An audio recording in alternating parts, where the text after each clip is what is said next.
what do you think is going on with the labor market? Yeah, so first I'll start with what I don't think is happening, right? I don't see a recessionary dynamic in the labor market. But that actually is a pretty strong statement given the fact that we saw job creation really fall off a cliff last year. Frankly, it had been slowing for some time. So this is not just about last year, but job creation is very low in the United States. And we've seen the unemployment rate move higher. So the jobs aren't keeping up with the people who are out there looking for work. But this doesn't look like our typical business cycle. So the unemployment rate drifted up last year, but it drifted up the year before as well. We are a full percentage point off the lowest point of the unemployment rate in this cycle, which was about close to 3.5%. That you look back all the way in the post-World War II period, that has never happened. We've never had that much of an increase in the unemployment rate and not gone into a recession. But this is very different. It's been very gradual. It's not really picked up and kind of gone from a slow increase to a really rapid increase that would be normal.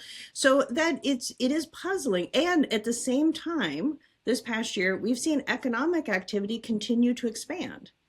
Yeah, those GDP numbers, they might be overstated or kind of overstate the case of how much strength there is in consumer demand and business investment, but they look pretty good. So you've got this, you have a really unusual set of circumstances, unusual set of signals from the economy.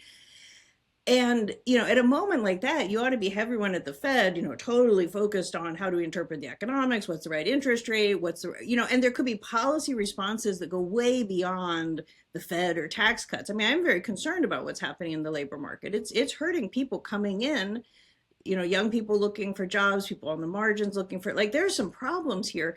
But we need to really focus on the economics of it and unpacking it. We don't have the usual go-tos because it doesn't look like historical periods. And then we have a moment where politics just floods in the conversation. I want to talk about the politics in a minute, but for what it's worth, that real-time Sahm rule indicator I think let's not go through what the indicator is again, but 0.5 was your criterion. Is 0.35 now, which is kind of, a little bit worrisome. But on the one side, it doesn't feel like that, or it doesn't look like you say a recessionary dynamic. On the other hand, there's this weird extreme. Apparently, it's extremely difficult to get a job. So if you have a job, we're not having mass layoffs, as you were saying, if young people, anyone who people do get laid off one way or another still, and even if it's not en masse, and then it's really hard to find a new job. There's a lot of debate about what's going on there. Yeah, and I think this has been a real lesson. The problem in the labor market right now is a very low rate of hiring. A problem is not layoffs. And often we think layoffs, that's the big problem, that's the recession. That's what we would get agitated. And so you say, oh, well, there's been layoff announcements, but we're not actually seeing people losing their job. Jobless claims are, not really up that much. So, everything's okay, right? That there's a, kind of don't get as worried about this. But in fact, a low hiring rate can be very problematic because over time, you just, as new workers come in, people who finish their education, whether it's high school, college, other training, they really struggle to find jobs, right? And so their unemployment and their underemployment rises, and that can be a big problem, not like in kind of a business cycle recession problem, but not bringing people in at their full potential like that we could pay for over a long period of time. And it is hurting, groups on the margins of the labor market. We've seen the Black unemployment rate really move up in the past year. So but it's not about the layoffs. It's about this low level of hiring. And I think, again, back to what's happening in the broader economy, it's kind of puzzling. It's not that businesses don't have the customers. It's not that they aren't making the profits. They're just not hiring. And there could be a lot of explanations for it, but it's an unusual problem. But just the fact that layoffs aren't happening or they're still very historically low, that's not a coast as clear, right? That is, there's still, I think, an issue for policymakers, but it may not be just as simple as cutting interest rates and, doing tax cuts. Yeah, it's this kind of freeze. So if you don't move, if you don't have to move in terms of jobs, you're doing okay. But uh, you know, really terrible. And it's yeah. I mean, I have been sort of saying, well, extreme policy uncertainty. It's a story. It's probably the simplest story, but we don't really know. As you say, it would be really something to try to figure out. Yeah, and it could, and there could be an explanation as simple as early in the recovery from the pandemic, we had a very dynamic labor market. We had workers moving jobs, we had labor shortages, we had wage increases, and it may just be the slower hiring now is a reflection of the fact maybe there was some overhiring before.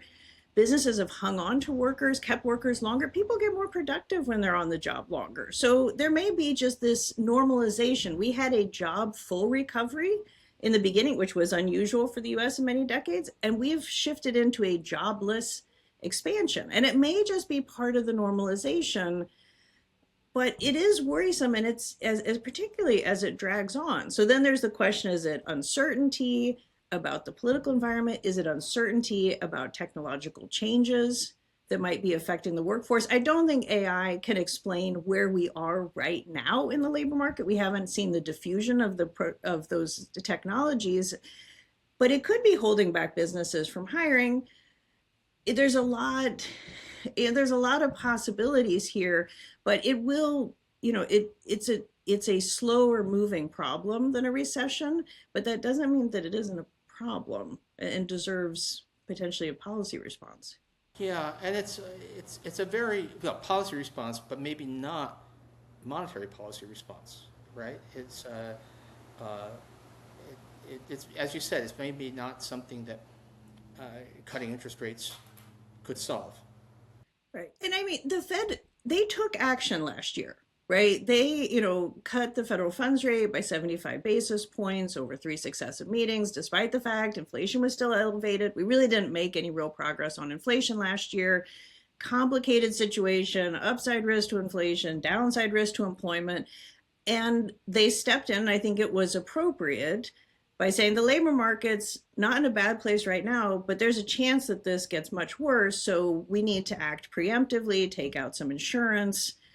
And that was the path the Fed took. I mean, there were disagreements even at the Fed over what's the right thing to do, but they've taken out the insurance, and we're coming into the year where there are some tax cuts to households and businesses coming online, which also ought to give some support to, stabilize the labor market. I think the Fed is going to want to see their actions play out, see what these tax cuts. So we're kind of in a wait and see. I'm cautiously optimistic that we'll see the hiring rate stabilize and move up given the support from the Fed and the tax cuts. But if it's something deeper, this uncertainty or just changes in the labor productivity, yeah, I think we're going to learn a lot about the labor market in early this year.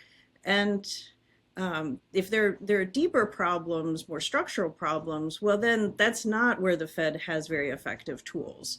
And so then we could, that's a different kind of conversation.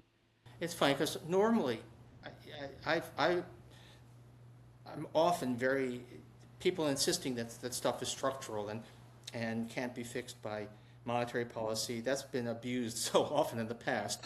But this actually looks like it. Maybe it doesn't. This does not look like a simple problem that money is too tight.